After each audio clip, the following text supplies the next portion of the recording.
Hello, hello, hello, and welcome to the Rag Company main show of the Rag Company podcast. I've got to my left, Anthony.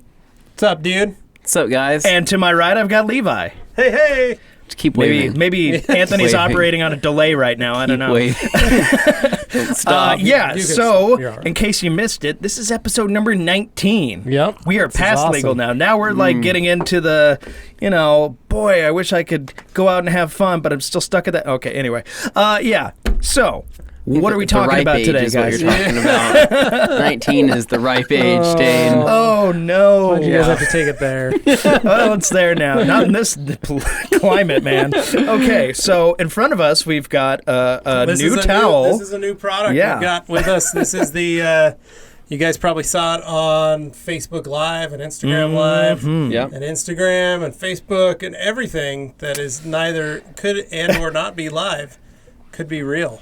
Can't do it right now, though. Our Wi-Fi's out today. Yeah, so we're just filming this, making it good. The Minx Royale. This thing. It's a nice name. Such a sweet towel.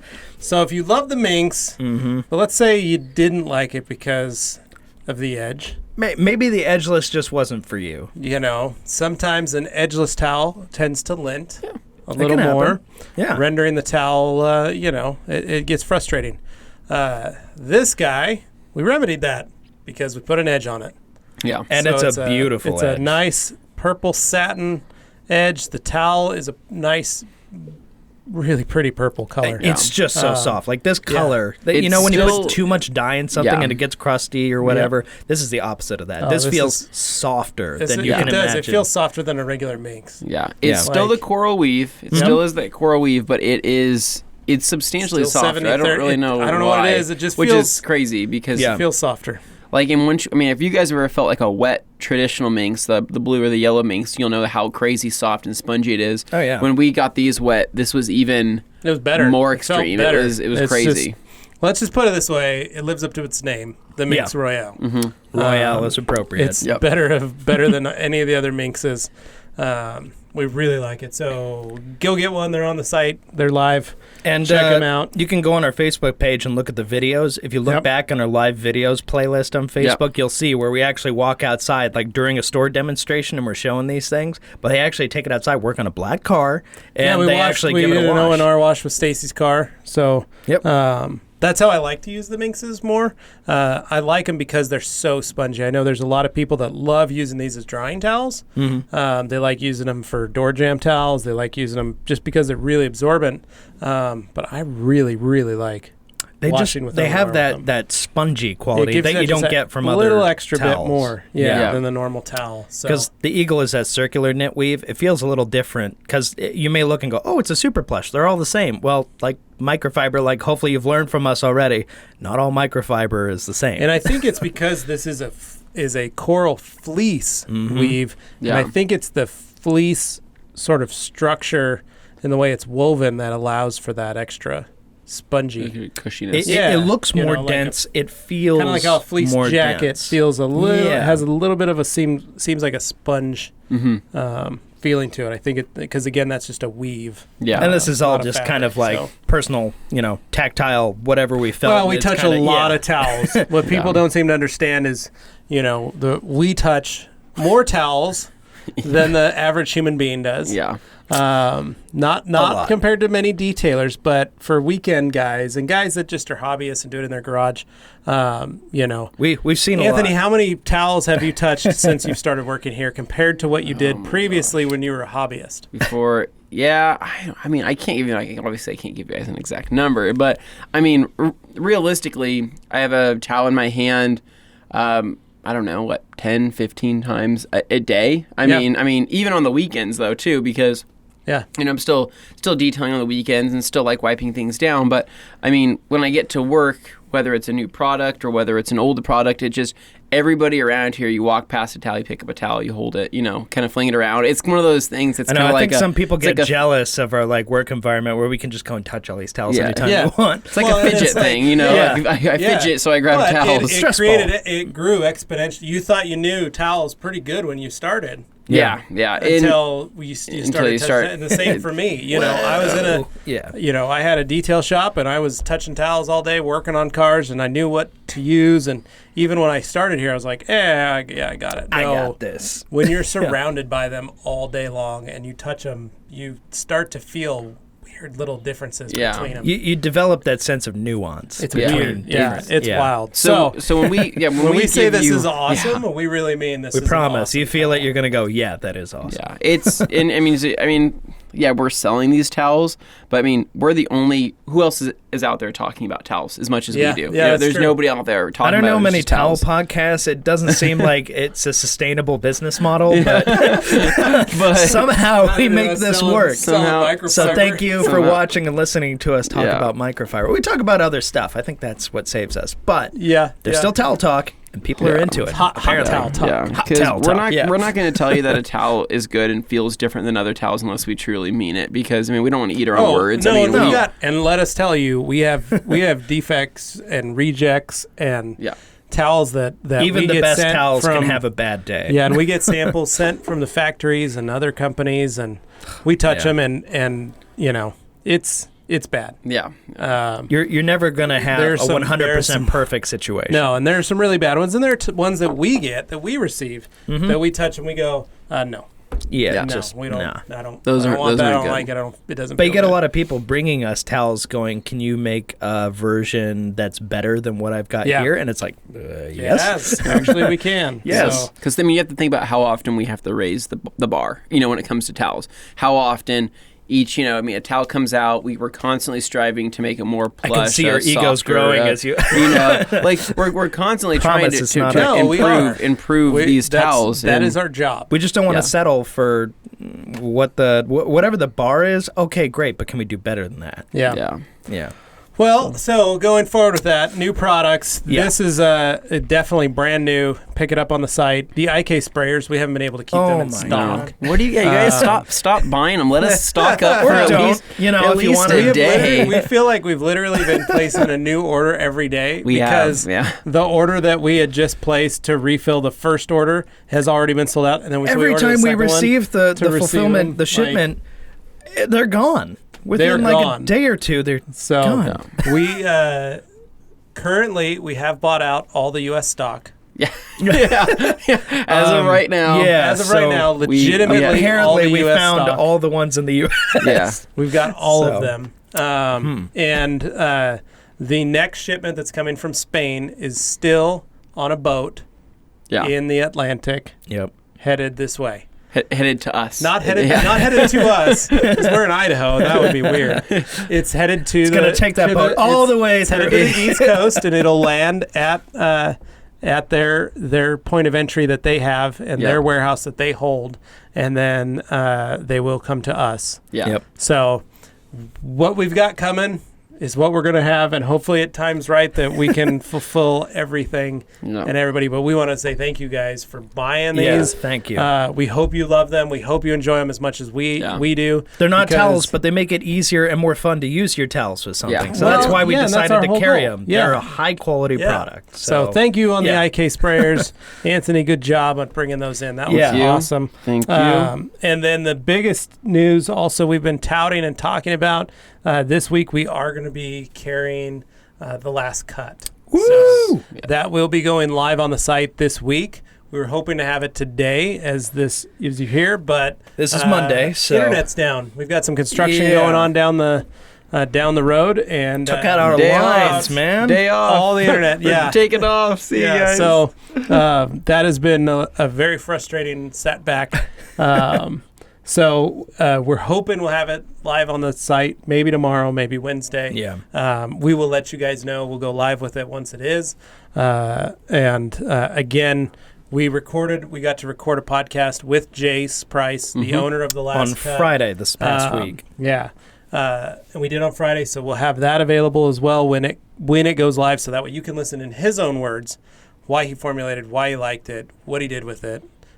All that stuff. So and that was our first case of Skyping with somebody for the podcast. Right. So there's little bugs to work out, but we've got it pretty good, and you'll be able to hear them, good. But in the future, we'll try and make it even clearer. Yeah. So any comments on the audio and stuff, don't worry, we know. Yeah, and one of the goals that we want to have, again, is to be able to, the reason we did this is so that we can start bringing in guests from all over the country. Yeah, it really maybe we opens can that start up. bringing in some local detailers, in your neck of the woods, as they say. Well, we got some great people that we want to talk to across the pond who that too. want to come on. Yep. So, you can probably we want to get guess a detailers few, from overseas, and, we've got a lot of friends that have reached out that we were very thankful for. And so that was it was a good one. I thought you did very good, Dane. No, you're trying, but we'll get it set up in the future to be even tighter. But you know what?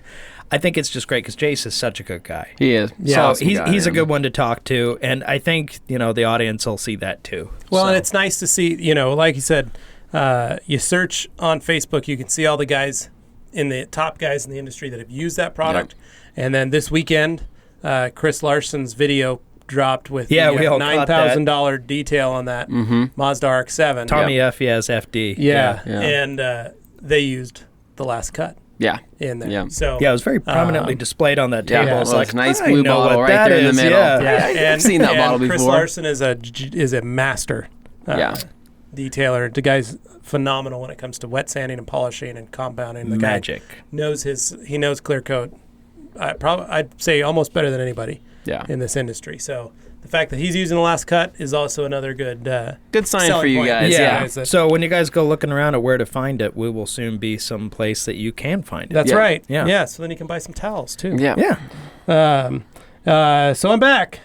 Oh, you're so back. Levi's actually here, and there was a topic we were going to talk about last week, but since Levi wasn't here, I wanted to save it till he came back. Yeah, that's fine. So I'm sorry I was out. My boy had vomiting. He was my boy had a vomiting disorder. Yeah, he had a vomiting disorder over the evening. It was those of you with little kids that know what it's like when one of them decides to throw up. It is woe be unto me, like, stay away from this house. This is sickness here. I think we might have some detailers listening right now who are working the back of minivans as we speak, and they're going, I've got some vomit here too. Yeah, no, it is a... Sorry for those who are listening and don't want to hear about vomit. No, but little kids, and when they get situation. sick, it's really hard because they don't really know how to handle when they're sick. Right. And they have a hard time explaining certain things and trying to help you. So it's, you kind of feel like you're fully... you're trying to solve a real-time puzzle into just that. And you're like, I literally can't do anything because I'm trying to make this work. So it's like one of he's those better now. It was rooms. luckily a quick little 24-hour bug. He was super stoked, and Tuesday morning he came into work with me and was just awesome. So while mom and sister were in Disneyland all week. So So back at it. We had our Christmas party this past weekend. That was fun. Before we hit the topic, finish our news out. So Anthony and I are wearing our sweet new very company nice sweatshirts that we got. As my girlfriend Christmas took gifts. Mine with her down to Salt Lake City while she visits her parents. Sorry. Yeah, sure she did. She decided it was that was going to be hers. Sorry, it's a great sweatshirt. It's pretty awesome. She You're told missing me. out. Really missing out on how great it is. And then got the new Rag Company hats. They are on the site. Yep. Go pick them up. This is the Master of Shine edition. The my personal hat. Not this personal hat. You get Levi's hat. You can't take couple stray hairs in it, but you can I keep got Levi hair. No, there are. I've made copies of the hat, so you can buy those. But only a few. I mean, there's not a lot of them. There isn't a lot. There is only a few. It is a little higher price point. Yeah. Because it is a kind of a smaller limited run edition thing. Yeah. So go on the site, pick that up, and then. What else? I think that's it. So tell me about your topic that you missed out on that you want to talk about. Okay. So basically, since you were gone, one of our viewers actually asked about, we've been talking about the IK sprayers and everything, and he's like, well, that's great and all, but why does somebody want a foam versus more traditional method, the typical rinse and just go and apply the mitt with the soap on it or something? Not even talking about like rinseless or waterless washing, just, really traditional, car washing versus foaming and what the thought behind that is. Because I know like foaming, snow foaming and stuff is really popular over in the UK especially and that kind of thing. So it was just looking for like what's the benefits of foaming versus not foaming if you're going to wash a car. Well, for me, I liked foaming cars. If I was gonna say I was gonna coat them, or I was gonna do a heavy. So, my Camry. But this will start off. Last year, I bought a Camry for my wife, and I did a full decontamination wash. I foamed it for that reason. And, I did all the iron removers and the clay and all that stuff. Full meal deal, yeah. I did a lot of, but I did, I coated the whole car in all-purpose cleaner first, and then let that sit, and then rinsed it off, and then I foamed it and scrubbed it, and then rinsed it off, and then Ferrexed it, and everything, yeah. And, did all that, and then I agitated that, and then I washed that, and then I rinsed it off, and then I clayed it. And so when you're going to be using that volume of water already, I feel it's okay to foam a car. Sure. And do that, because you're already got to bust out a hose and do all that stuff. Yeah. If you're providing a maintenance wash to a customer and that's one of your options, then by all means, foam. I mean, if you feel like you can sell it to them and you can reasonably make the right amount of money on it, then go for it. Like, customers like seeing foam. Yeah. It'll set you apart from other washers or a guy with a bucket. Like I always say, foam's for the honeys and O&R's for the money. So, but if you're in a shop and you just need to you want to get a car washed quickly, and you're going to use a pressure washer anyway, pressure wash the car, do all your stuff, and then just use O&R. Yeah. Because then it saves you a step and you don't have to rinse. Yeah. It's always hard convincing. There are some people really hardcore. They just or won't any believe rinseless that a wash rinseless can do medium. as You good. don't have to use O&R, but if you're trying to save time and money and getting the job done for a customer, and the results are going to equal out the same, they're going to look exactly the same, go with the one that's going to make you more money. Why spend all that extra time? And with foam, you kind of make a mess. Yeah, that's true. You make a mess. And for me, if I got to clean my shop, it's fun. Yeah, it's fun and it looks great. Let's say, so what I did was I had have customers that would walk up, and either they would call and they'd go, "Hey, it's Friday, I'm going to get my car washed," and they'd come in. Those that were already doing O&R said, "I just want you to do a rinseless wash on it." And so we'd pull it in the shop, we'd clean the wheels and tires, we'd pressure wash the fender wells, we'd do all that stuff, rinse it off with the hose or the pressure washer, and then pull it into the other bay and O&R it and call it good. And they liked that. They'd hang out and watch. If it was somebody off the street that just said, "Hey, I wanted to come in and get a hand wash done from you," then I'd bring it in and I'd foam it. Because I'd charge them extra for the foam. Because they see it's a visible thing. They look at it and go, it makes it look like an extra step. Oh, wow, this guy's really working. Yeah, it looks like I'm doing something fancier than I am. And granted, this is from the professional detailer right, this is me as a professional perspective. detailer. Now, if, Anthony, you had access to a pressure washer in your house, and you loved washing out in your driveway, and you had 80-degree weather all day long, every day, and it was a shaded area to park your car, and you had let's say you had a custom-made wash bay. Ideal situation. I'd be like, go for shit. Foam. Yeah. Foam. Everything you want. Go for broke. Yeah. Foam it, enjoy it, and, have fun with it. Yeah. But I'm in my garage, and it's detached. Yeah. Yeah. So I make a mess. And my neighbor, who's a friend of yours from high school, he'll be outside washing his truck. He has to drag a hose all the way through. Yeah. And he does it in the alley, and our alley is full sun. And he washes his truck, and I watch him just try and hustle to try and get his truck washed that amount of time. You don't want that stuff drying on there. Yeah. And so for me, where I'm at home, it makes sense to just use O&R. Yeah. Yeah. So... yeah, I don't have access to it. And it's different situations call for different products and different methods. But when it comes to the foaming stuff, like the reason that stuff really speaks to people, it puts on a show. That's why people want. Yeah. But I know I can hear people screaming through the comments right now. There's more to it than that. No. I hear at least a lot on UK detailing forums or valeting forums, as it were. They say a lot of times that there is a point to doing the snow foam because it'll actually break down stuff that rinsing down beforehand won't do. Right, and they argue there is something valid. But there's to also that. There will be a guy that will say, Why are you rinsing the car off first? Or let's say you just go straight to snow foam. Why didn't you put water down first?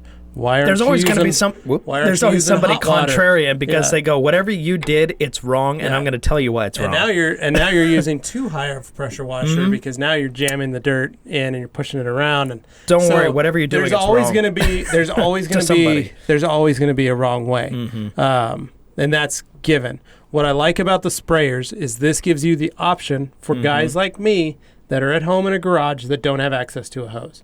I look at this and I go, okay, my neighbor who instead of pulling his truck out, and is trying to chase it with a hose, and he wants to do a really good he cares about his truck. It's a black truck, and for what he does at home, he takes really good care of it. Our other neighbor hasn't washed his truck since he bought it, and the two of them bought their trucks the same time. Literally same make, same model, different colors. One's a charcoal gray and one's black. But the black one, he washes it every week. He keeps it nice. And the charcoal gray one just sits there and doesn't get cleaned. So I look at this and I go, this is the perfect product for him, the IK sprayer or foamer, because he can foam his truck, which will give him something that he wants to do. It'll satisfy that urge, and it'll give him something that he wants to clean with. He understands the properties of O&R. He's a chemist. He's been studying, going to school for that. That's what he's working on his degree at the moment. He works in the chemistry lab at the college. So he loves O&R. He gets it. For that reason. But he's a creature of habit, and he likes bringing out the hose. Foam and the hose are satisfying. Yeah, for him. So bringing foam to him out of having only a garden hose and not having a pressure washer, this is a game changer. Because you don't need a pressure washer. You don't need a pressure washer anymore. You don't need a hose even. Nope. Although some people say, well, you foamed it, you still got to rinse it off. It's like, you can get another sprayer.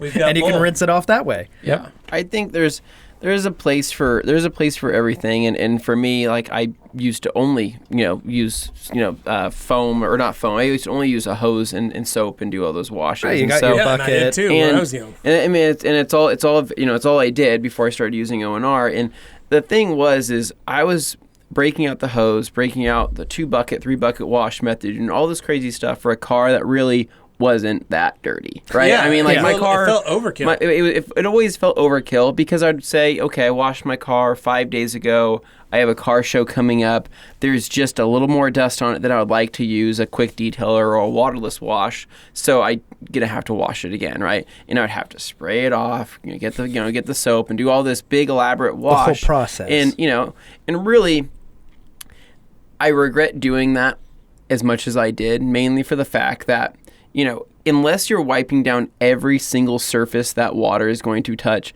you are going to make a greater mess for you later on down the road.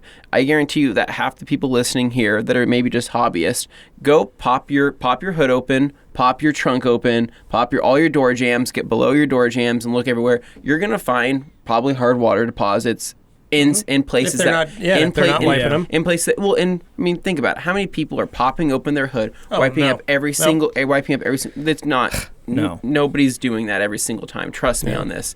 And then the same thing with your windows. You forget to wipe your window down at a particular angle. There might be some water drops there. Check the cracks on the corners of where your windshield meets your plastics or things like that. You're going to see water spots. And so, really, if I could do it all over again, I would save, my big foam, big wash, big spray for when the car was genuinely really dirty. But anything other than that, you're going to keep that car cleaner, especially in the undercarriage. Especially if you're doing it every week. Yeah, especially if you're doing it every week. I mean, think about the undercarriage, guys. You are spraying water in there, you're spraying foam, and then you're rinsing it off, right? You're not getting underneath your wheel wells scrubbing anything, right? So the second you take that car that now has a wet springs, wet shocks, wet everything, and you go and take it down the road, what's going to happen? All that dirt is going to start gathering on all of that even more than it already is. So, I mean, this is just speaking from, like, if you had a brand new car, for example. There's no need to do all of that because you're just going to make a bigger mess than you absolutely need. So, O&R has its perfect place in there for when, if you're keeping up on the maintenance of the vehicle and you're cleaning it every week, then O&R's plenty, unless you're going mudding or something. Well, you were saying like door jams and stuff like that. I like O&R because you can go in there without having to worry about overspray and all this other stuff. It's just apply it to a towel or something, get in there, get in the spots that all cause you headaches. Especially on these multi-sprays. You throw O&R inside that. Do your pre-spray with that. You have O&R, which is already a natural water softener. It's going to keep those hard mineral deposits from bonding. So it's simply wiping them up, even weeks later, months later, versus having now these hard etched deposits, because it's creating less work for you. Eventually, I'm gonna have to go back once some OCD kicks in the springtime, and I'm gonna have to polish underneath my hood where where the water spots, the water droplets were accumulating, because I have all this hard water there that's an eyesore now because of all the times that I washed for no reason and forgot to wipe things down. So one of the things, the reason that I was so excited about rinseless technology when I started using it and got comfortable with, I remember the first car that came in my shop, and they handed me some rinseless wash and said, this is how it needs to be done. And I was like, okay, I will try this. I will see how it works. And I did it. And I was like, man, this takes forever. This is a waste of time. Like, I could have rinsed it and washed it and scrubbed it and done all that. There's I looked at it and was like, that's a waste of time. And then I thought, no, that's the old me. I started this shop because I wanted to try and learn stuff. I wanted to do things. I didn't want to be just stuck in, I guess, my hands tied behind my back by somebody else, like my boss, who never, let's say I brought an idea to him, and he never wanted me to try it. Like, you're weird. You don't need to do that. Yeah. Do it on your own time. Like, no, this is my business now. I want to do this. I want to see what I can do. You want to be stuck at try it. Biff's auto detailing levels of technology forever. I want to see if it works for me. And so then it was, all right, let's start practicing, let's start playing with it. And once I got comfortable using the medium, that's when it, grew for me. And out of me, it's for convenience. So I try to wash my wife's car and my car once a week. And when I had my shop, the hardest point was trying to find time on the weekend. So I was working 60 to 80 hours a week already at my shop. So that left me maybe an hour and a half to 2 hours a night to hang out with my kids. And then I had the weekend, when I had the weekend, to mow the lawn, play with my kids, and wash my wife's car, just to get it ready for the week, because I had the business name on the side of the car. Yeah, you don't want to be driving around with the company names on the side of the car. And we had a black van. 2 black vans, and she was like, you can't have these black vans looking shoddy with your company name on the side. No. So I was like, you're right. And that was my penance, was if I'm going to pick a black van, I need to keep it clean. Well, I'd take it to my shop. What would I do? I'd pull out the pressure washer, I'd pull out the foamer, I'd start foaming the car, I'd get it all dolled up. Then I'd start finding things.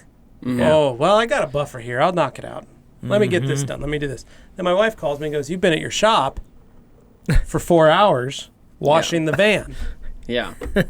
I need you home. You're not supposed to be there working. Yeah. This is a work day. Like, this isn't, you're not supposed to be doing this. Yeah. You're supposed to be off. You're supposed to be home. And so I was like, all right, there's got to be a better way. Then I thought, well, screw it. I'll just take it through a car wash. I'll start testing car washes around the valley and see who damages my van. Yeah. Because then I could find a good car wash, and then that'll save me tons of time. Yeah. So I spend the money going to different car washes. What do? I screw myself, because now I have to refinish my van, recorrect it, and get it back to normal, because none of them worked. Yeah. Yeah. None of them got me the results I needed. You're telling me scraping a bunch of dry brushes against the side of your car? Not even dry brushes, touchless washes. Oh, even the touchless ones. Touchless washes. So I'd go to the touchless washes too, and it would still just destroy the finish. And both my vehicles were coated. And I was like, I've got to find the right way. I'd bring my kids with me, and you guys can go back in my Instagram feed, the Rag Company Levi. You can go back a couple of years, and you can see pictures of my kids at the car washes with me. We're washing the car. And I've tagged it, at the local Scratch and Shine, teaching my kids that brushes are bad and my van's going through it. Yep. Yeah. But I look at it and go, yes, car wash technology has evolved, And there are people that love taking their cars to a car wash. It's convenient. It's convenient, it's easy, and 90% of the population doesn't notice. You know, my van would come out and people would be sitting there with me, and I'd see the sun hit that thing, and I'd go, what did I do? Well, I think a lot of people... Oh my gosh, I just... oh no. And people go, man, that's a nice looking van. Yeah. Holy cow, look at that thing shine. And That's I'm the like, nicest van I've does seen." not, that is not shiny. Don't look at that. And they're like, hey, I'm trying to draw less attention to it, You man. got a detail shop? Give me your card. I want to get my car looking like that. I'm like, oh, no. This thing looks This is not representative of our quality. This looks bad, but they don't notice. They don't They don't have the detailer's They eye. don't see what I see. So, rinseless wash in my garage, that's where all of a sudden I was like, oh, that's what that's for. my kids can come out. I can wash it in the garage. I can use a bucket, and I can keep the car clean. I can get good at it, and it goes faster and faster and faster and faster and faster. And that polymer reason. My kids can have a spray bottle. They can start spraying one side of the car, and even though I've already cleaned that side, I can let it just sit and drip. I don't need to worry about it. No. Because after they're done messing up the car, I can just come back over with a damp towel and wipe it. Because they're not water spots, they're polymer spots Right. if you get anything left behind. Yeah. And even then, you might not have anything left behind. And then for my hands, these sprayers are amazing because I can literally just have a sprayer to pre-soak. You know, my wife drove down to Utah and back this week. Yeah.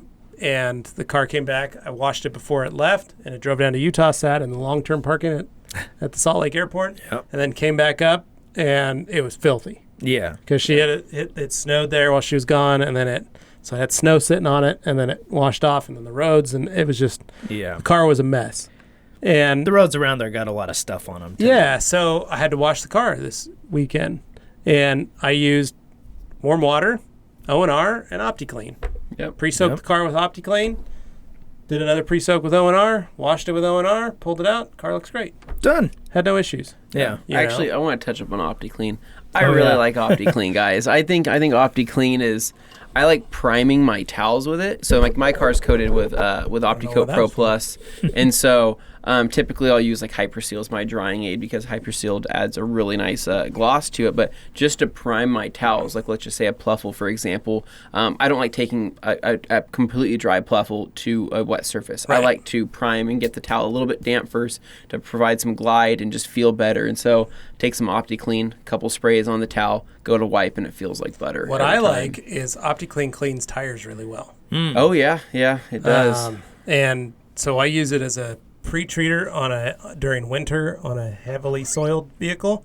So to help break down, so I'll spray that down on the lower panels. And then I use it mostly just to clean my wheels and tires. I love the way it works on that because it's got heavier emulsifiers and heavier encapsulation. Because I was going to say, this is good to bring up because you do hear a lot of people are like, well, I see this OptiClean stuff, but why is that different than this O&R stuff I see you got? And they don't necessarily know the difference. OptiClean, for those of you who don't know, is a true waterless. So in the summer when the car's clean, like let's say your Evo, which just sits in the garage, you could wipe down. Sits in the garage, he says. In the garage. It does. It went out this weekend. I took some pictures. It goes out for photo ops, but that's about coated it. car that doesn't get that car doesn't see that much dirt. No, it doesn't. It's not like my Camry. My Camry gets a lot more abuse. I think it does. Yeah. Now, like my high performance machine, like the Elantra. Oh, nothing holds a candle to it. It is a daily driver, and it sees its fair share of abuse. But I try to keep it clean. It's probably the nicest mid 2000s Elantra out there. Yeah. It is. It's pretty funny. It is pretty funny. So, actually, but it's perfect. OptiClean is perfect for your situation where a car is very clean. You can wipe it down and be good, or you can take it to Cars and Coffee or something and give it a good wipe down. But most people don't understand is that because of the encapsulation and emulsification, it makes an amazing pre-soak. Yeah, it makes a very good pre-soak. And to give you guys an example, I did some testing. I was telling Dane about this just a couple weeks ago. My girlfriend has a black Hyundai Elantra, she's smart. 2017 black Hyundai Elantra. Very nice car. It's got this metallic black color to it. And hers is absolutely filthy. Because she expects me to wash it, and I told her I would wash it, but I was kind of lazy. I hadn't washed it in about a month, so it was pretty haggard looking. But I was genuinely curious. I wanted to see I wanted to test out a couple different pre-sprays and just wipes and see what kind of damage I would cause with certain products and certain towels, and see, like, I mean, I'm talking, this car had been rained on. It was covered in dirt. There were some very severe spots going on with that thing. It was rough. It was pretty rough. And so what I had done prior to even doing this, the weeks before, I guess it went before the month of dirtiness, I had actually polished the hood. I had polished the hood to perfection. I did that here. And as seen in one of our quick look videos. And it went, and then a month later, after it had gone, uncleaned, I knew that underneath all this dirt was actually a perfect hood. It was spotless. There should be nothing wrong with it once I clean off this dirt. So what I did is I pulled out the OptiClean, did a pre-spray with it, sprayed a couple sprays on Engel Edgeless, let it sit for a moment, and gave a wipe. Pulled out the scan grip, looked over, nothing. And hers has very soft paint, soft black paint. Gave a wipe. Nothing. I didn't see any swirling, no towel marking, nothing like that. That scan grip wouldn't tell you if there was anything there. So nothing with the OptiClean. Pulled out the O&R. Same thing with the O&R. Sprayed the O&R, let it sit, started seeing the dirt encapsulate, sprayed the towel, gave it a wipe down, nothing, right? That's when I pulled out some detail spray, and I pulled out a couple different detail sprays. I'm not going to say the brands of these detail sprays, but I pulled out the detail spray. And I pulled out, it was 3 different brands actually is what I did. Very popular brands. Did the sprays on all 3, gave the wipe, and there was some marring going on. One was slightly better than the others. I'm not going to say which one it was, but there was some marring. So I'm just trying to say that really the polymers inside the OptiClean and the O&R really do a lot of work to the, you don't see it, but in comparison to like a detail spray, which most people would deem acceptable for lightly dusty to even dirty, depending on how much you're spraying, there is a difference there. And so it was kind of cool being able to do the test, and it made me feel better, and hopefully hearing this for some people to make you feel better that you could really trust the polymers that are in OptiClean and O&R. Yeah. But I do have another story for you guys, though. What is it? Because I detailed this weekend. Oh yeah, on Sunday. So I detailed it was a Wrangler. It was a Rubicon. Very nice, very very nice Jeep. I don't know a whole lot about Jeeps, but I know this thing was really done up. I saw that it had a Moab package. Yes, so which is a certain type of package that was only available for a few years. So yeah, bumpers, fenders. There was a fastback hardtop on the top, which looked really cool. Had this giant. The wheel on the back had like almost like a crane type of feature to it. It was very sturdy, very cool Jeep. So I made basically, when I was leaving the house, I do my inventory. Whenever I'm doing mobile detailing, I go over everything I have. I have like a checklist. I have this, and this. And as I'm leaving the house, I had that feeling that I forgot something very important. But I looking back and I said, okay, I have my vacuum. I have my lights. I have my polishers. I have, my compounds. I have everything I need. I should be absolutely good. Yeah. I leave, and this is about a 40 to 45 minute commute out to where this place is that I'm detailing. It's all the way out in Narnia, basically. I get there and I start unloading my stuff, and I start looking through everything, and I'm like, I feel like I'm missing something, but I don't know what it is. And I look around and I say, "Where's my 32-ounce bottle of O&R? Where's my O&R? Where's my staple product for this entire backbone to the entire operation. Entire operation, the one thing I absolutely need to do this job. Where is it? It's my interior cleaner. It is my exterior cleaner. It's your everything. It's my everything. And I'm looking around and nowhere to be seen. I call my girlfriend. Hey, is there a blue bottle at home in my detail cart? She said, yeah, this one big blue bottle, full blue stuff, the stuff that smells good. I'm like, yeah, that's it. Okay. And so I'm all the way out there. I'm on a limited time frame. I have about 7 hours to get this car done inside and out. And I had driving back home and back out would have been an hour and a half. Not a possibility. So I had to MacGyver something, and I don't want people to judge me for this, okay? Because I know there's going to be some really judgy detail snipers out there. Don't do this at home. I had to come up with a way to safely clean the exterior of this car, and then have enough stuff for the rest of the interior. I had Power Clean on me. I had it in a spray bottle, diluted 3-to-1. I had instant detailer and gloss enhancer on me.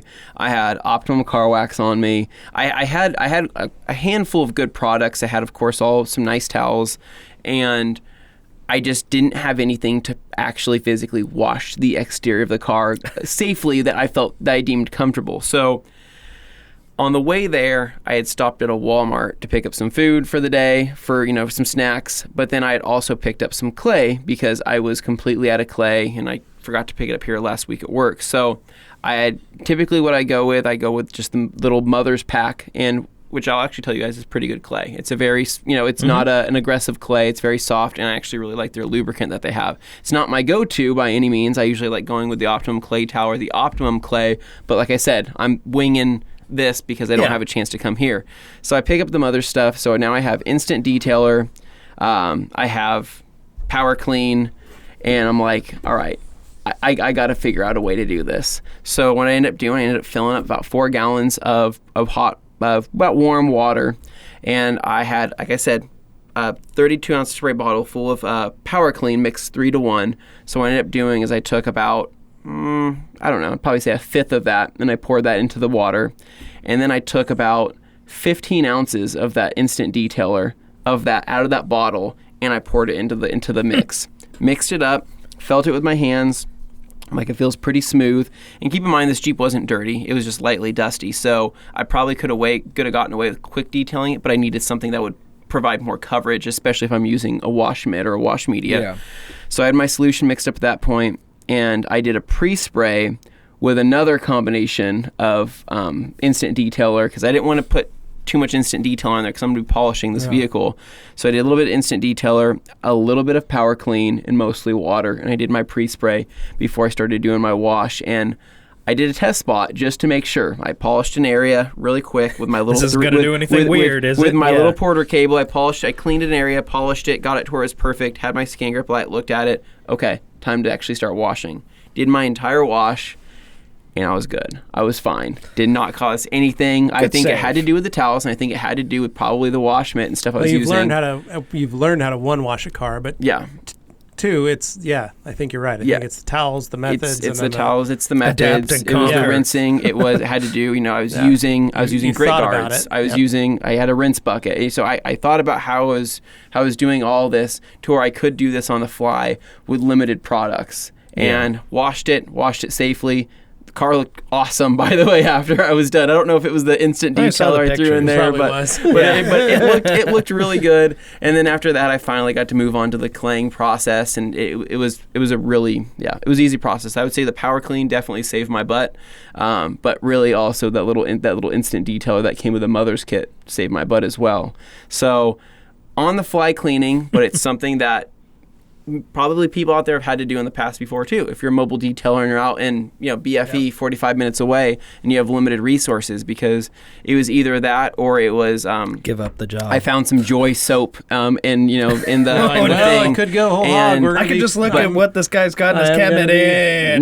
No. Well, you could. I mean, you were going to be polishing it anyway. But if you find some Minx Gold Class, okay. But that's the thing. I was in a garage right next to a Chevelle. I mean, I'm talking about 5 feet away. I did not want to make a big mess. I did not, I don't want to make a big mess. So that's what I ended up doing. The case where foaming was not the answer. For that job, as well as removing an assortment of different milk duds and chocolates out of the back seat of that Jeep. Well, you found one, just a little one, and then you suddenly decided, I'm going to follow this trail and see where it leads. It was a trail of milk duds. It was a trail of milk duds. Next thing you knew, you're finding a hidden underground lake of chocolate. Milk dud, yeah. It was pretty bad, and that's another thing too, where when you're mobile detailing, I didn't have an equipment. I didn't have a steamer. I didn't have all this stuff with me because I assumed, this is a mistake here, you learn from my mistake, that I assumed that this car was just going to be as nice as all the others that he has. I assumed that they were going to be very clean, not a lot of work to be done.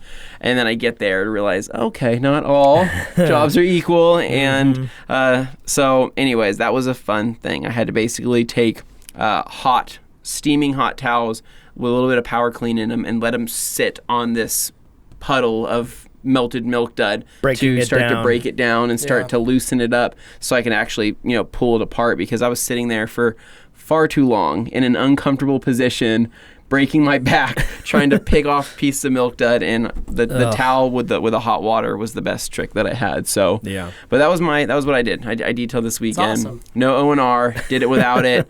I don't want to do that again. Next time I'm gonna have like a little 4-ouncer, as an emergency thing in my car. Yeah. Because that was way too stressful. Well, I know how that goes, and it's hard, especially if, let's say, all you've got left is wash and wax. Yeah. The same thing. You're like, I don't want to wash this with wash and wax. Still gotta polish after. So good on you, dude. That's an awesome little spot. Quick little trick. So the other thing we were talking about was stories, Instagram stories. Yeah, we talked a bit about that last week. How but I kinda good that wanted was. to touch on it because you've been doing that with us the last week. We kind of went nuts last week and decided we apologize live. Like that. Yeah. I'll take the blame. I was pushing for it every day. I was like, okay, that last live worked out great. Let's do another one. And they're going, oh, Dane, really? Do we need to? And I'm like, no, yes, we felt need like to. I was a Kardashian and how much coverage we were getting. Get up there and dance. Okay, So, we had did some live. But we had a lot of, feedback. but we also have a lot of stuff happening here. Yeah. So it's kind of a necessity, and that's the easiest way we're able to get. I don't need to edit it. We can just get it out at that moment. So exactly. It's a nice way to quickly communicate. And we were shocked at the fact that everybody was watching those. So because we hadn't really done a lot of it before. We haven't done a lot in the past. I mean, we do. We did a live video when we built this place. Yeah. We got some good views, and we love having everybody participate. Mm-hmm. But we shot a video and with one of the foamers, and we had over 300 people watching at one time, which is never happened to any of us. That's not for those what of we're you that used do to. live videos as well, we were trending as a company page the same as a normal person would. Mm-hmm. And then all of a sudden we had 300 people. So for those of you that watch that, thank you. For those of you that maybe never watched a live video and joined in on that, thank you. That made us feel and so I wondered good. how much of that was just people sharing it, or if you are, what share that was. And that helps. If a lot. you've got friends that are doing live videos, help them share those. It makes a big difference. It made a huge difference. So it's been seen over 20 some odd thousand times, and really cool. So we like doing it. We're gonna try and do more stories. On Instagram, you've probably seen a lot of them. We've been doing that lately. Facebook Live, Instagram Stories, maybe some Instagram Live, just to mix things up. Yep. But, and then we did some YouTube Live as well. Yeah, that one's a little different than the others. It's just running the YouTube channel. When you do the YouTube Live stuff, it puts it on your channel like any of your other videos. But I'm not sure how the notifications go out for that sort of thing. So they built, but they didn't necessarily build up viewership in a nice, even pattern. Right. It was just kind of like nothing. Whoa, suddenly lots of people. And it's interesting. We're maybe experiment more with that in the future, but it's definitely probably going to be happening more on Facebook and Instagram with any kind of regularity. But if you guys like it on YouTube, let us know. We'll do that too, because you're watching this. If you're watching this, you're watching on YouTube. So we appreciate it. If you're listening, hopefully you can, when you got your downtime and you're looking at Facebook or whatever, and you're not working, and that comes up, do share it. Every view counts. Check it. It looks awesome. For us, and I don't know, we liked it. Our goal is to never want to pollute your stream to the where you guys are sick of us. Yeah, we don't want to spam you guys. We don't want to be those guys. So we just feel let us know if it seems a little excessive, because we can go we're trying. We think it's okay. Because we keep getting people telling us they want more, so we'll give it to you. But at the same time, it's we don't want to overstay our welcome. We don't want one person that wants more out of 10,000 that don't want more. We don't want to be. But that we were company. told someone wanted more, and everyone's everyone's again. We always think of the little guy, and sometimes we're looking out for you. literally. Yeah. Well, and I think. Let's see, something to do. One reason a lot of people seem to like the live stuff is you can't fake that. There's no getting around with movie magic or editing. It's live, so it's really happening. So I think there's a big appeal in that for people who want to see product demonstrations and stuff, because as Junkman says, you can't fake the funk. So you gotta, you gotta give them the real. So when they're watching that stuff, it's really happening. Yeah. So there's definitely some appeal and some danger in that, but at the same time, you see the reality of, what people do to make products work the way they do. And there's a reason we carry the stuff we do, and that's because we believe in it and it works. Yep. So you can see that when you watch those live videos, you see it actually happening in real time.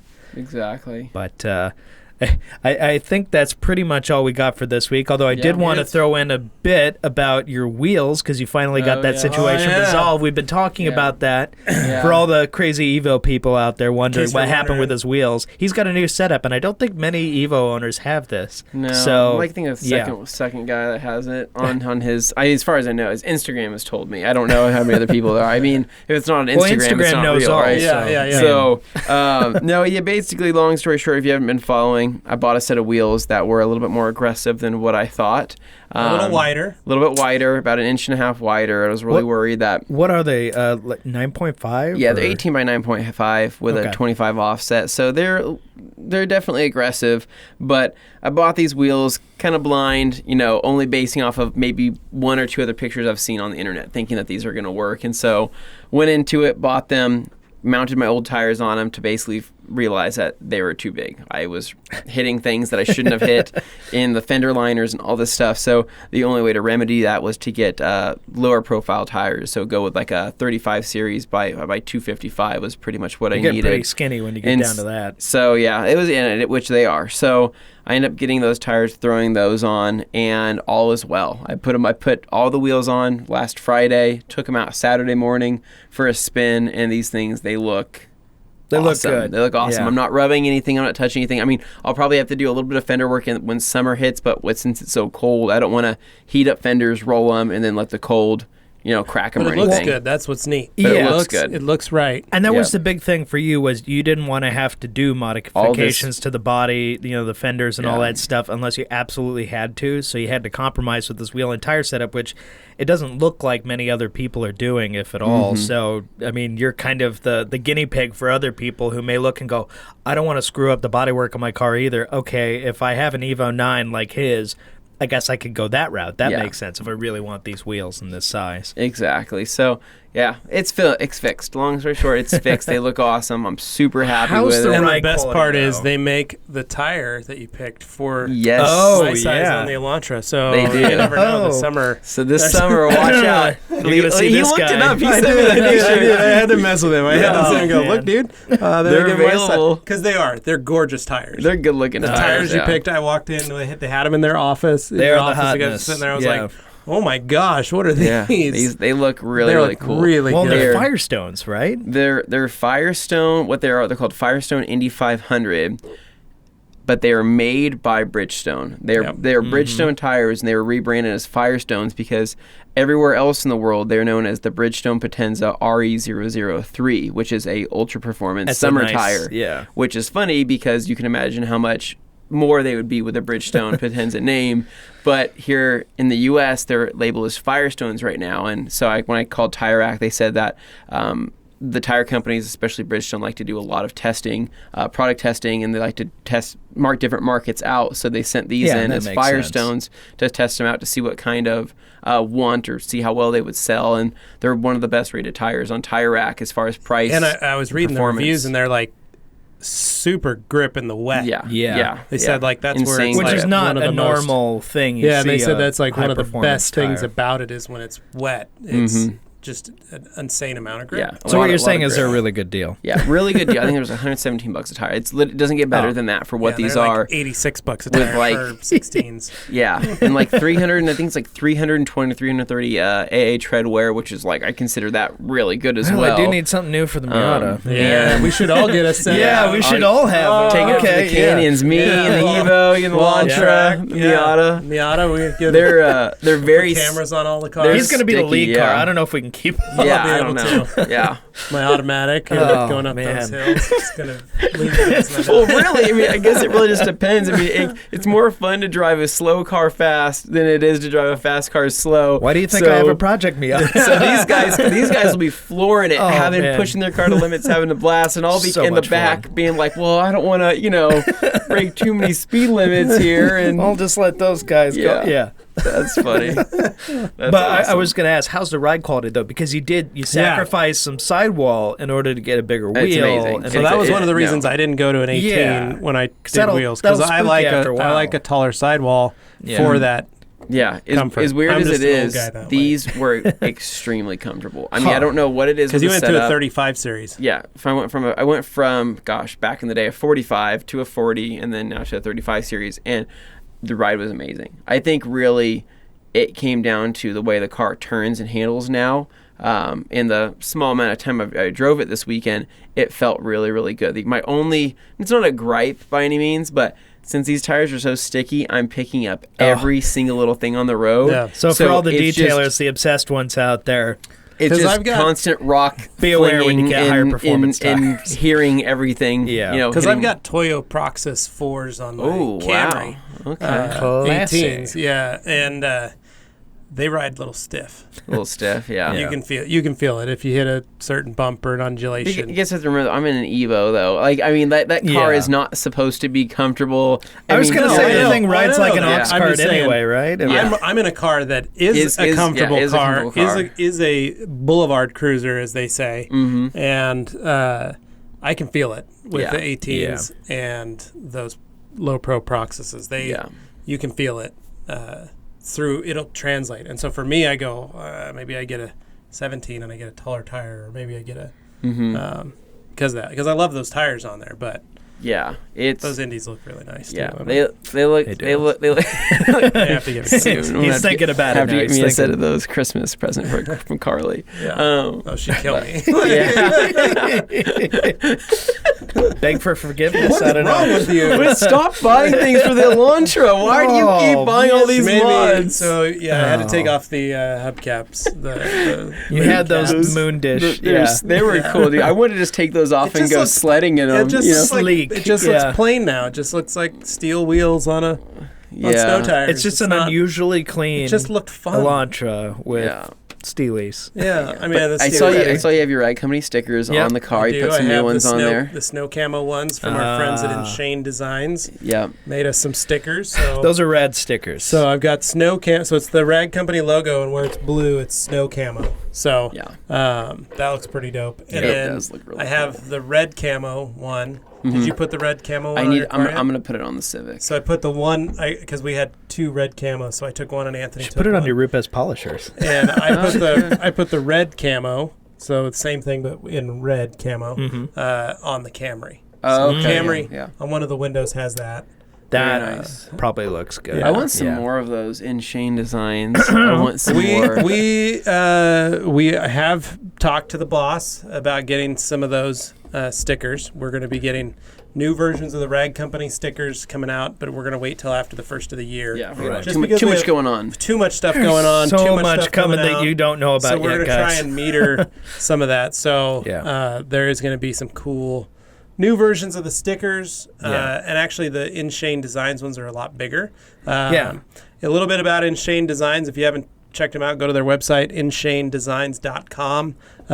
You probably follow Street Speed 717, Troy Sowers, those guys. That's who does the wraps on Street Speed 717. Troy Sowers Detail Lab is located inside Inshane Designs. So they do wraps and stickers and posters, and they make some full cool print stuff. Shop. They're really cool. They reached out to us, said, "Hey, dude, we want to make your stickers." So we're like, "Okay." We're like, "Okay." So they're making some of our. They're going to make some of our stickers for us, and some of the cool features and things like that. So I like it. So definitely like them. Well.